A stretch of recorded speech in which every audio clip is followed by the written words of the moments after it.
Thank you very much, Julia, and welcome to everybody who's come along to join us this evening. We're going on a journey. We're going to explore some inspiring tech projects and where they went wrong. Now, I'm Ems Lord and I'm a mathematician.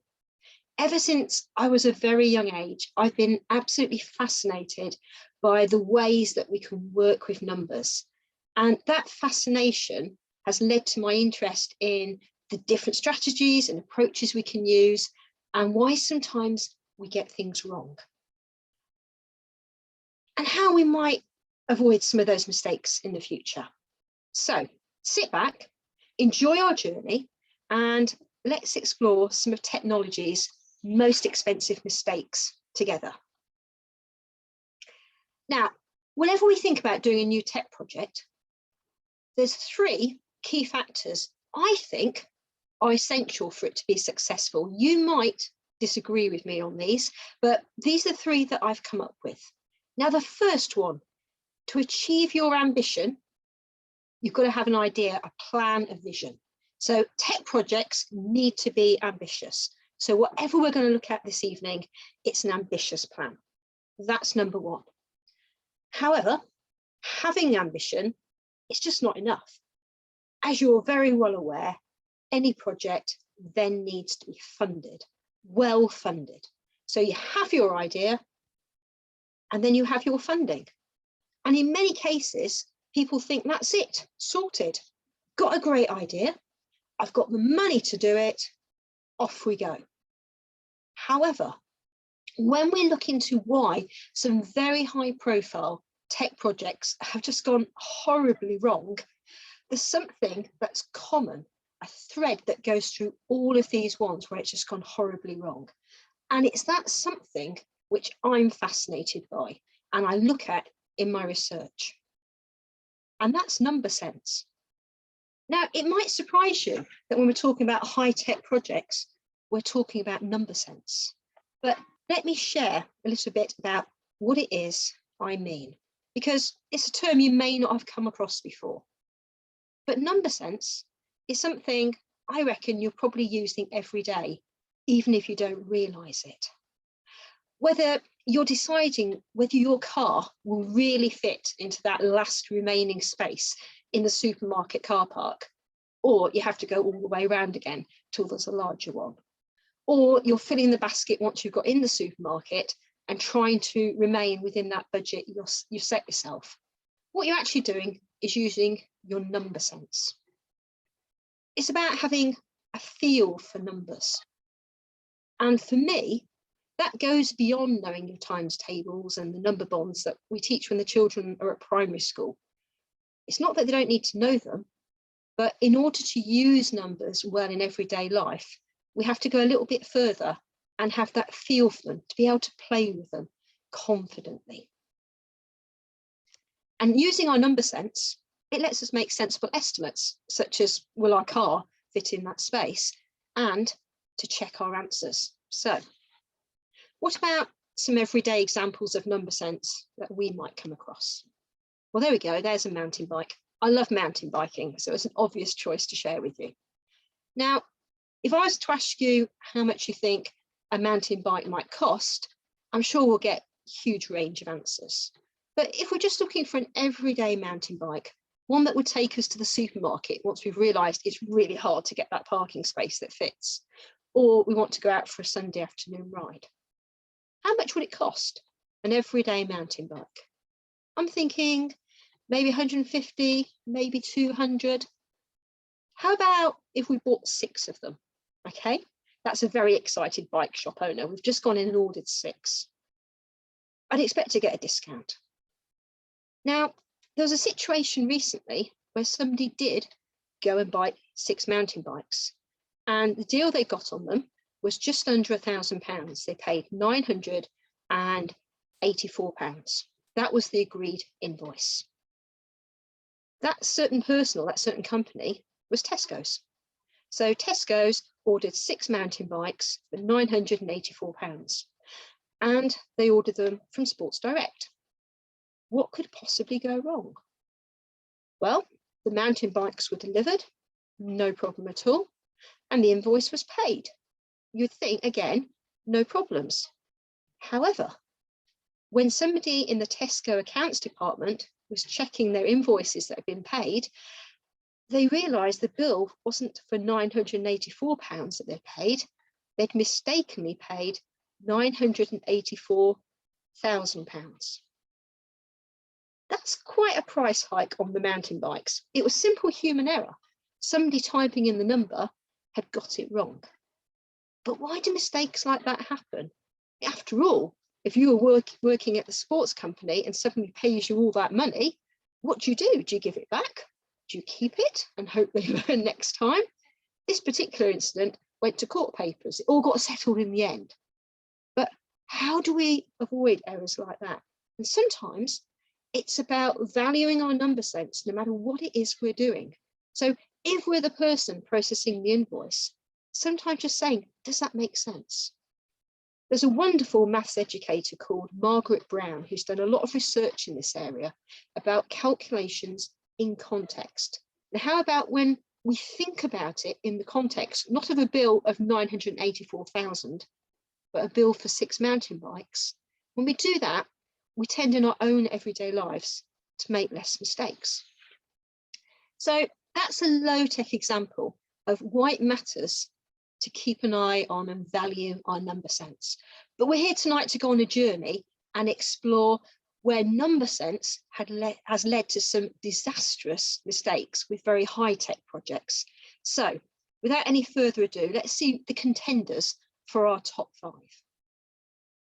So we have an example by land, high-tech project bringing in new high-speed trains. We have one going under the ocean with a submarine upgrade project. We're going to look at aviation and what went wrong with one of these jet airliners. We're going into our own atmosphere with a satellite launch, and we're going into outer space and visiting another planet. So that's our top 5. And I guess one question for you to start thinking about is, which order would you put them in? Which were the most expensive mistakes? Okay, we're going to have a go at all of them and we'll come up with a chart of our top 5. Another question for you though is the title of the talk. Okay, it was how to lose $1 billion. Why have I worked in dollars? Well, because we're comparing projects from all over the world. So using one unit was very helpful for planning this talk. And as we go along, you'll see some of the other benefits for sticking to single units as well. The other thing that I find really useful is to get a feel for what $1 billion looks like, because we start banding around these numbers, billions, millions, trillions, but what does it mean? So, a dollar bill. Now, I haven't handled a dollar bill. I had to go and look it up and see the dimensions, but I'm reliably informed a dollar bill is about 6 inches long, and that's about 15 centimeters, okay? So if we laid them end to end, how far do you think we'd get if we had $1 billion? Just to give us an idea of the sorts of numbers that we're talking about here this evening. Well, one of those, I reckon, is about the length of my hand, okay? I think that's about 6 inches, give or take. So how about if I got 1,000 of them? How long would that take me? Well, I think the standard thing is to use London buses, isn't it? So how many London buses might we need if we're going to stretch out $1,000? And I reckon it's about 8 London buses. Okay, so starting to get a feel for the money here. I suppose the next one, if we're looking at these numbers, is $1 million. If we had $1 million, how far is that going to take us? Well, thinking about the distances from our base at Cambridge, I reckon if I laid those out, I could probably get to the city of Birmingham. So that's $1 million. But we're talking about $1 billion.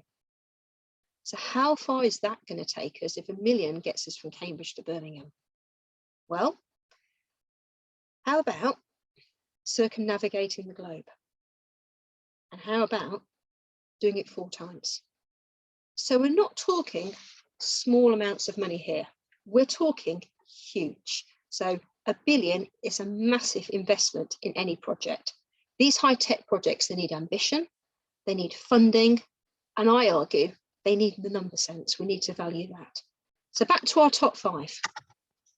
And which one of those is going to be at number 5 in our chart as we work towards which project cost 1 billion? Let's see if you're right with the first one. At number 5, we have SNCF's new rolling stock. Okay, so this was a project in France for a couple of thousand new trains, larger than the old trains, faster than the old trains, and hopefully more comfortable. So what could possibly go wrong? Well, if they're bigger and better, let's have a look at example from our own lives. Now, when I was a teenager, what I wanted more than anything was to own a Mini, okay? And in those days, it would have been the Mini on the left, although my Mini looked nothing like that. It had led a very busy, fulfilled life, and it looked a bit sad compared to that one, but it was the one on the left that I had. SNCF, they upgraded their trains, and a little bit like what happened with the Mini a few years ago when it got upgraded, things tend to get bigger. Now, I know that if I had that Mini on the left, that would fit in my garage at home. The Mini on the right, I'm not so sure about. One thing I was always told growing up with a dad who's a carpenter was when you're doing any sort of job, you should always measure it twice and cut once. So is that what happened with the trains? Well, it turns out that SNCF did allow for the size of its trains in all the city stations. So they made sure it fitted. They kind of forgot that it would also have to use the rural stations though. So you have these fat new trains coming in to the rural stations and they're no longer fitted. So what did they have to do? Having spent a lot of money on their new trains, they had to go around and retrofit all their rural stations. They had to literally cut back the platforms so their new, bigger trains would fit.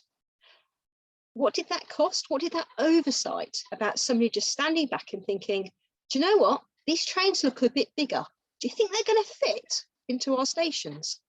Because nobody actually did that at any point along the programme and just asked the question. They ended up with a bill for $50 million to refit all of their stations, plus, of course, the delays that they incurred as well, and the storage costs of the new trains. So that gets us off the mark, and that's an example from France of a project that ended up costing quite a lot more than they planned. So where do we go next with our top 5? Let's have an example from the air. This is one of my favourites. This is the Gimli Glider. Now, what I've tried to choose this afternoon are examples where there've been expensive mistakes, but no one's been hurt, okay? I think that was important to think about for this particular talk. But with this, as you'll see, that 767 is a jet airliner. And it's called here the Gimli Glider. So what happened? Well, this was a Air Canada internal flight. And it's an Air Canada internal flight that ran out of fuel halfway through its journey. Okay. The good news is the pilot and crew managed to land it safely. And because it was bingo on fuel, it became known as the Gimli Glider. But what's really special about aviation is when they have a board of inquiry after an incident, they have this no blame culture. And the idea is that everybody shares what they know about what went wrong, so we can all learn from it. And I think that's a really important point here, that everybody concerned is willing to share what happened. Now, the part that really caught my attention was the fact that it ran out of fuel halfway. That fraction of half, halving and doubling, it happens so much when we're using units. And straight away, I was curious because it's about fuel. I started thinking, I wonder, was this something to do with the way that they measured the fuel? And the accident and inquiry board found out that's exactly what happened. When the fuel was being measured, they found that the crew on the aircraft were working in 2 different units. Now, if you think about converting measures, and you're thinking maybe about kilograms and pounds, do you know the conversion? Are you using one yourself? I use a bag of sugar. I always think of a bag of sugar when I'm converting kilograms to pounds. I know a kilo of sugar is about 2.2 pounds. So I have that idea. But that problem, that converting the right way from kilograms and pounds, is what went wrong with the Gimli Glider. It ran out of fuel halfway. It had to land. Luckily, populated area, but it landed safely. So how did they avoid this happening again? Because they had their board of inquiry. They know it's a units problem. What did they do? Well, Air Canada said from now on, we will only work in metric. Okay, their fuel would be in metric. Now that seems like a very simple solution. They've all gone for metric. Okay, and that got me thinking to when I use units in my everyday life. And this week, when have I come across muddles with metric and imperial? And I'm guessing you can come up with a lot of examples yourselves, and maybe some of these ones that I'm sharing you've come across too. So let's have a look. Okay, the first one is TVs. This week I was given a job by my parents to get them a new television. Okay, fantastic. As jobs go, could be worse. It wasn't cutting the hedge or mowing the lawn, it was going out and buying them a new telly. But all of a sudden, there's that metric imperial confusion. And if you've bought a telly recently, you'll realise where I'm coming from here. I had to make sure it would fit on their cabinet. So I had to think length and width. What units do they sell tellies in, length and width? That was in centimetres. Okay, absolutely fine. Where does the problem and confusion come in? Well, of course, screen size. How do you measure screen size on a television? In inches, of course. So when we're looking at the measures for a television, half of the information is in imperial and half of it is in metric. Now, when I'm working with inches and centimetres, I tend to think about a ruler. 30 centimetre ruler is about 12 inches, and that helps me convert. But it's pretty clear when I'm talking with family members, especially older family members, it gets incredibly confusing working with these numbers and trying to explain 2 systems. So that happened to me this week, but luckily we've got the telly, it did fit and it's working fine. So that's got a happy ending. What else have I come across this week where there's metric and imperial being used at the same time? Well, my running magazine. My running magazine was posing the question, okay, which is better? Do you measure your run in miles or kilometres? You could say you've run the same distance, whether or not you've measured it in miles, kilometres, or handspans, whatever it is you've done, it doesn't matter. But that made me think, if I'm going outside for a run, I measure my run in miles. I set my watch and I run it in miles because I drive in miles. I think in miles for longer journeys, okay? Kilometres, I tend to use if I'm down at the track or if I'm on the treadmill. And I've had to learn to go from one to the other, but years of experience have taught me to use the kilometres on the treadmill. That was fine until a couple of months ago. My gym brought in some new treadmills, and there's me, long-term member, thinking in kilometres.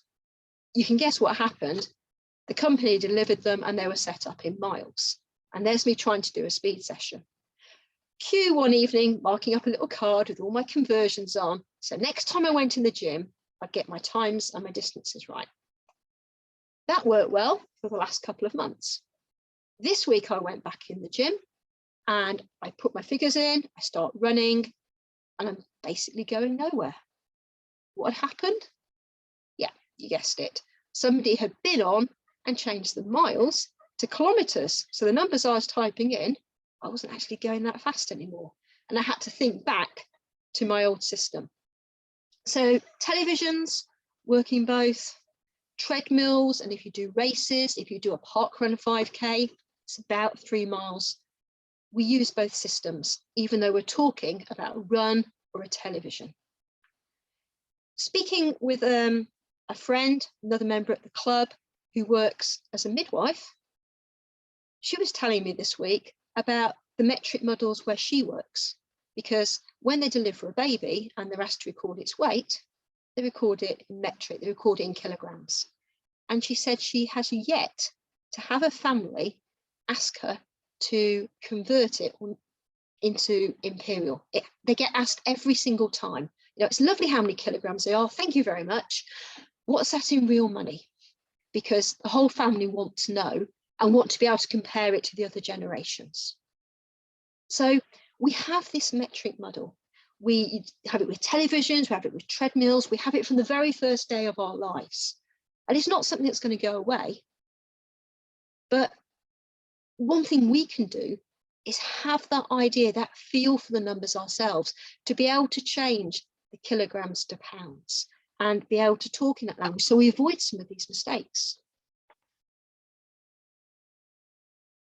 The Gimli Glider, if they'd lost that aircraft, and thankfully they didn't, that would have been 160 million, got the word million there missing, $160 million missing. So that would have been a very expensive mistake, not to mention the loss of life as well. So what comes next? Because we're working our way up to the billion. We've had the trains, there's the subs, we've had the Gimli Glider, there's the satellites and the orbiter. So which one do you think is number 3? Aha, I think I may have surprised you there. Okay, the NASA mission wasn't the most expensive, but possibly for an organization as large as they are, maybe this was one of the most embarrassing. So the Mars Climate Orbiter, I mean, this really ticked all the boxes for being a high-tech project. Okay, it was ambitious. This was about taking off on Earth, doing a 9-month journey across space, and then entering the Martian atmosphere. Okay, took 2 years to build that orbiter. Huge teams behind it, a lot of the work outsourced because so many specialties were needed to actually make this happen.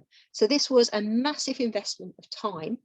And also it wasn't a standalone project because NASA, as you may know, had been looking to put bases onto Mars. So this was actually having some comms equipment on board.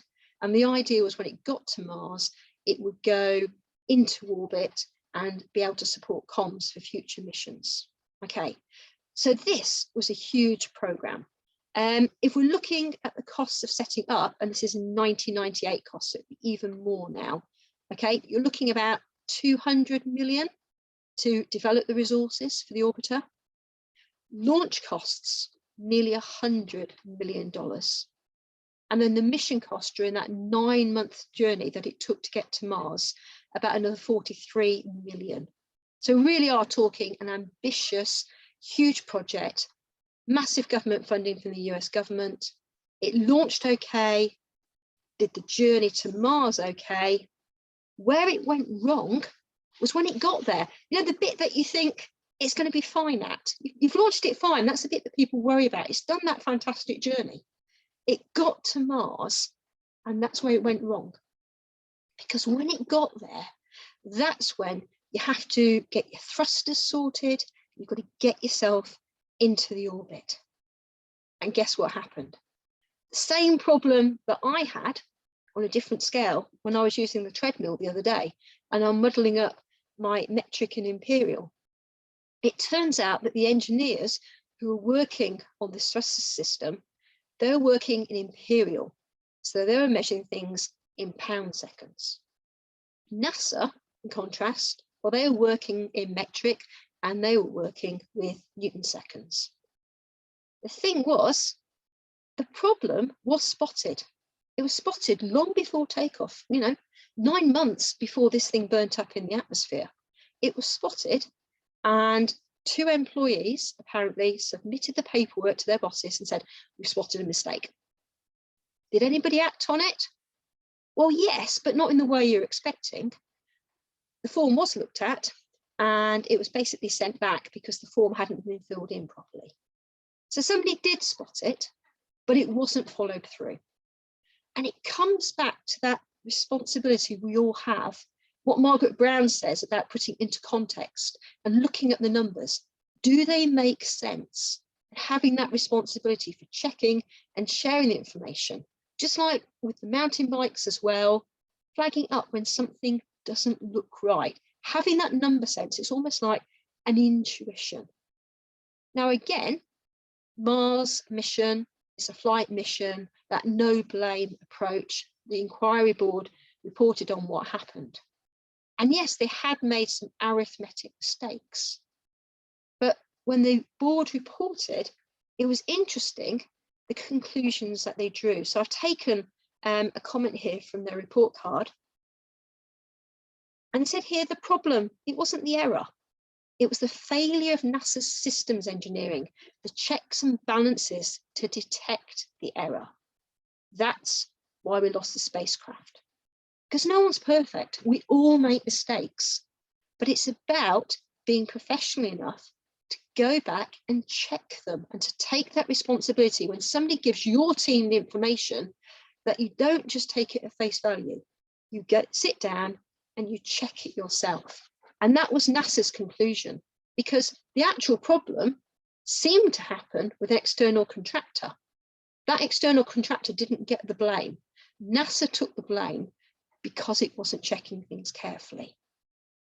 And there's a message here for ourselves when we're dealing with numbers as well. So let's go back a little bit and think about a calculation that I've done quite a lot of research on with young students that I've worked with. Okay, so there you go. 702 subtract 695. Not asking you to put the answer in the chat. I'm not asking you for the answer at all.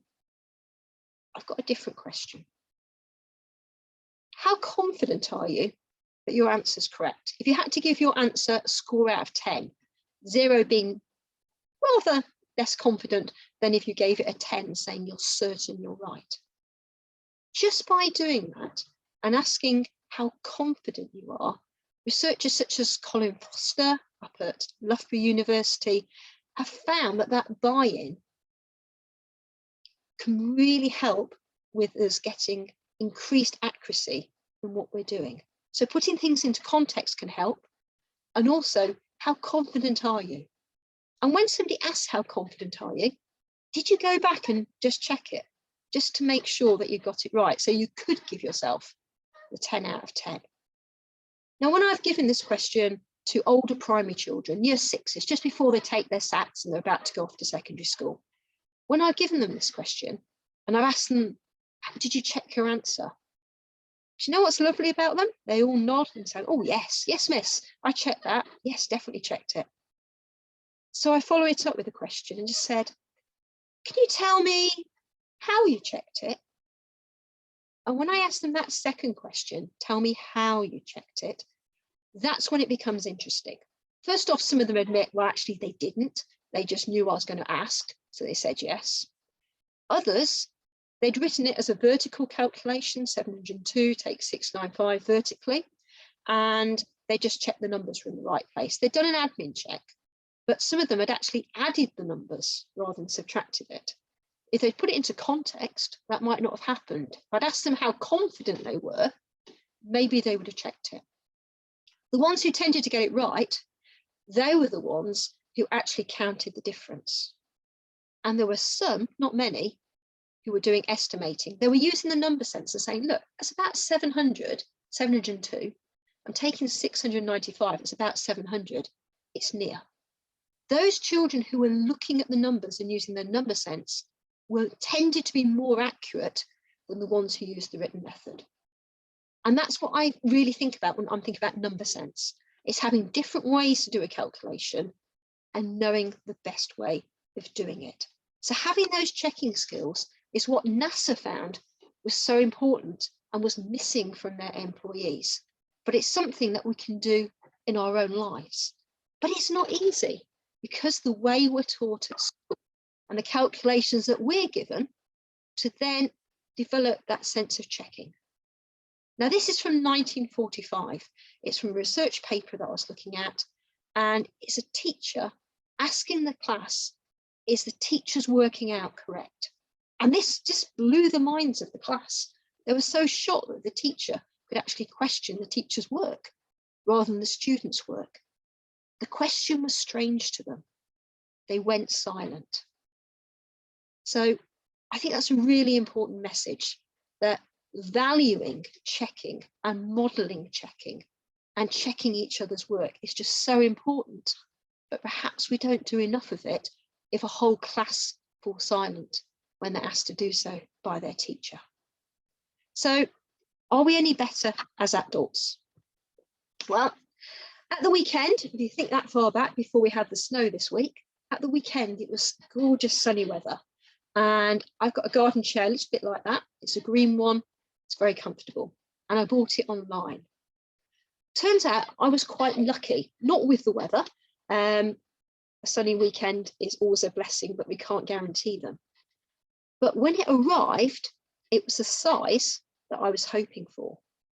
But when I went on Twitter and had a look for examples, it was bursting with examples of when people had been on internet shopping channels and perhaps didn't get the chair that they were expecting. So let's have a look at some examples where that's gone wrong.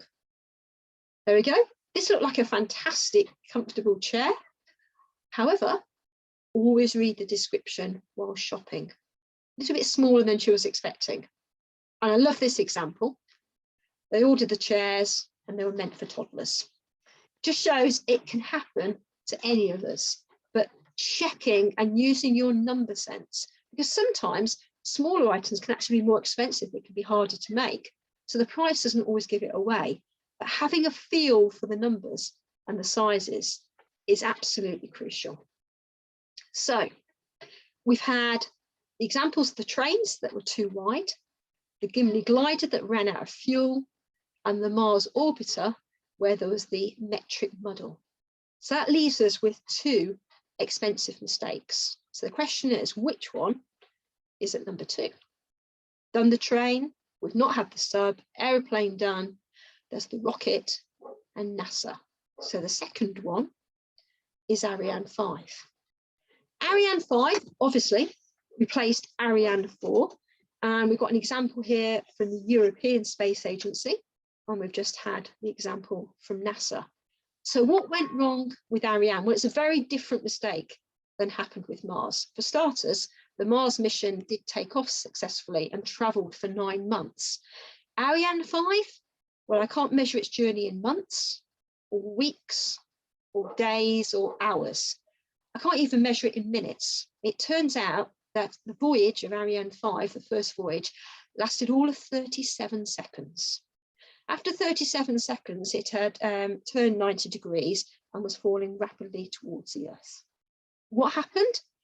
Well, I suppose the nearest way I can describe it is if you think about a millimeter on a car and how many numbers it can store, or maybe if your fridge freezer's full and you're trying to get more into it, basically, it ran out of number space.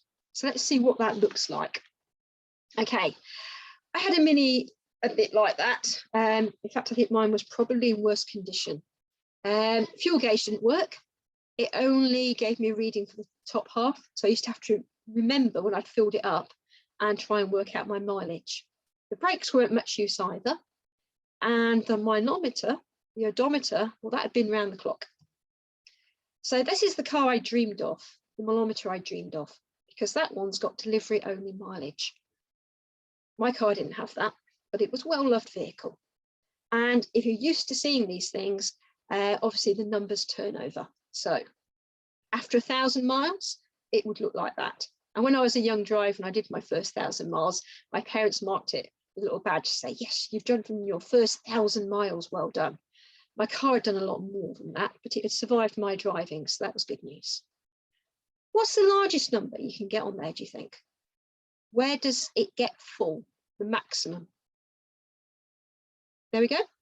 So when we get to that point and we have a car, it's gone round the clock and it starts again. And we just have to be careful if we're the ones going out and buying this car, that we allow for the fact that that is a possibility. Today it's with computers and the screens will allow for more digits. But this was kind of the problem when we went from Ariane 4 to Ariane 5, okay? Because with Ariane 4, they had the computers, they knew the amount of data they needed, and they knew the size, and they made sure they had plenty of space. They weren't coming back like I do from the supermarket, wondering if it's all going to fit in the freezer. Okay, the team at Ariane 4 knew it fitted. The team doing Ariane 5, well, they were putting in bigger and better computers. They were dealing with bigger numbers. It was going faster. But what nobody did was say, is there room for all this? Because some of the numbers they were dealing with were decimals, and they had what they called an integer floating system, but it works very much like this. But when you try and put those decimal numbers into binary, you end up with lots of digits. And before you know it, the space is full. Now, this wasn't like my Mini when it just starts off over again. When it got full on Ariane 5's computer, the whole thing shut itself down. There was a failure, and there was the loss of the rocket, along with the 3 satellites that were on board there too. So what we've got is a couple of examples of space missions which were highly ambitious, which were very well funded, but which both failed because of basic number sense. One was converting units and do you check your answers? And the other one was thinking about the amount of space and the digits that they were dealing with. So that means that we've now got 4 of our top 5 most expensive mistakes on our journey up to $1 billion mistake. So what did the Ariane 5 mistake cost? They reckon $400 million, not to mention all the time that had been lost when they're trying to develop the program, and of course the 3 satellites that were lost. So there were commercial organizations that were badly affected by this failure too. They got the program sorted in the end, but there were those losses.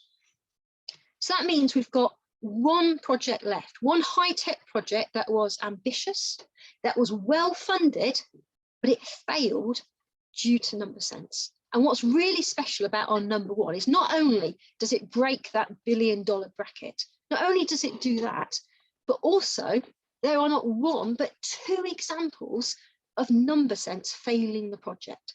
Okay, so this definitely deserves to be our number 1 this evening. So what was it? If you've been following our top 5, you'll already know which one it is. The one we've not done on there is the submarine. Okay, so let's go for it. It's about updating the Spanish submarine fleet, the S-80s. The Spanish government decided that it wanted new, bigger and better submarines. So it was ambitious and it was well funded because it was a government project. So it should surely be a huge success. They went ahead and they ordered their submarines, and they were an awful long way through the project when somebody realized there was a problem. And when we're talking, these submarines were pretty much built, okay? Designed, constructed, somebody's standing there looking at it, and they're doing that. And basically, what they told the Navy was, you know, when you want a submarine, it's got some basic expectations. You want it to be able to submerge, and you want it to be able to resurface. A couple of basic things you want a sub to do. When that person was looking at it going, not sure about that, that person realized that basically what the Spanish Navy had designed was a very, very expensive brick. Now, I've done life-saving, and when you do life-saving in a swimming pool, you spend a long time rescuing bricks, and you learn very quickly that bricks will sink to the bottom of the pool and they will stay there. They're very good at submerging, and they're rubbish at resurfacing. And this is what they've done with the subs. The Spanish Navy had put so much equipment into such a small space that all it could do, their new sub, was go down. Coming back up just wasn't going to happen. So they had far too much in there. But that's okay, because they realized it before they went to sea and did the trials. But what would you do if you've got this sub and there's too much crammed into it? Well, they came up with a couple of solutions. They could either make it wider or they could make it longer. What did they do? They chose to make them longer. So this was back in 2013. To make their subs longer, and they worked out they would make them 10 meters longer, from 71 meters to 81 meters. To make their subs longer, the meter cost was $9 million. They wanted to make them 10 meters longer and they had to do it to 4 subs. Okay, so a bit of egg on the face that they'd maybe designed a very expensive brick, but they got round it. They made them longer, they put in the extra money, they spent the extra time doing it, and the subs seem to be working fine. Forward wind to 2018. 4 submarines ready to go. They can submerge, they can resurface. It's a good job, yes? Maybe not, because now they hit a problem that the French railways might have recognised. Because you may have made something bigger and better, and in this case, 10 metres long than they originally considered, but you have to park it. And with a submarine, you have bays and docks where they park them alongside, and they can work on them, they can load them up, and they can store them. But of course, this was 10 metres longer than the original plan. Suddenly, their fantastic new subs couldn't be parked up in the bays. So the next thing they had to do was go to their bays, they had to dredge them out, and they had to elongate them as well. So not 1, but 2 embarrassing mistakes because of the number sense. Nobody spotted that they were putting too much in because there was a decimal point wrong in the calculations. I think we've all been there and either done it ourselves or know somebody who's got the decimal point wrong. Think about the mountain bike example. And then when the submarines were larger than they had before, nobody stood back and went, oh, do you reckon they're going to fit? Just like they didn't with the training example as well. So we're coming across common mistakes here in all the problems. But with these projects, they're expensive mistakes. And when you're dealing with things like these submarines, they're very expensive mistakes. And not only that, you've got the glare of the world on you. And it didn't take long for other countries to pick up on the Spanish Navy's mistake. So where do you look for comment? Well, you go to social media, obviously. So this is what I found. One country said, interesting chain of miscalculations. Never imagined this could be possible in a modern navy. Okay, that was the Russian ambassadors, the deputy Russian ambassador to the UN, commenting on the Spanish Navy's issues trying to deliver their new submarines. So, the Spanish Navy, not 1, but 2 problems with its number sense. Overlooking a decimal point error and nobody picking it up. And then the idea about estimating and having me feel size and dimensions. 2 basic things that we need in our own everyday lives as well. But what did it cost? Because this talk, after all, is about the most expensive, the billion-dollar mistake. Have we got that for number 1? Well, we've not only got it, we've kind of blown it out the water. Those mistakes ended up costing the Spanish Navy upwards of £2 billion. And if you think back to the start of our journey together this evening, just how far, if you laid those out in dollar bills, that might take you. 2 billion goes an awful long way. But what I would argue is that all of these mistakes were avoidable, because there's 3 key factors when we're dealing with a high-tech project, and hopefully I've convinced you of that now. One of those key factors is to be ambitious, and each project that we look at here is ambitious. Faster, more efficient trains, efficient air travel between cities, exploring the galaxy, putting satellites into space, and exploring the ocean floor. They're all ambitious, and they're all well funded too. They fell down in each case because of number sense, something we started to learn at school, but maybe we don't value in our everyday lives. So how can we avoid it ourselves? Well, one thing we can do is when somebody gives us some information, to check it, not just look at it and nod and go, oh, that looks about right. But actually, if somebody was asking you on a confidence score, how confident you are about that other person's numbers, would you give it a 10?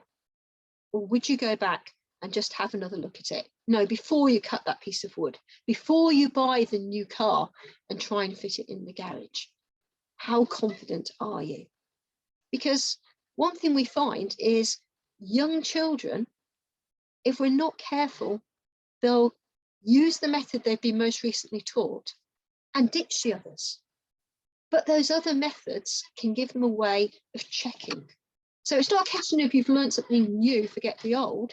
It's a question if you've learned something new and you can use the old way to check it. So thank you very much indeed for your time this evening. I hope you've enjoyed the talk, and I think we've got some time to take some questions, and Julia's going to come on in a minute about those, and there's a link there for feedback as well. Julia, over to you.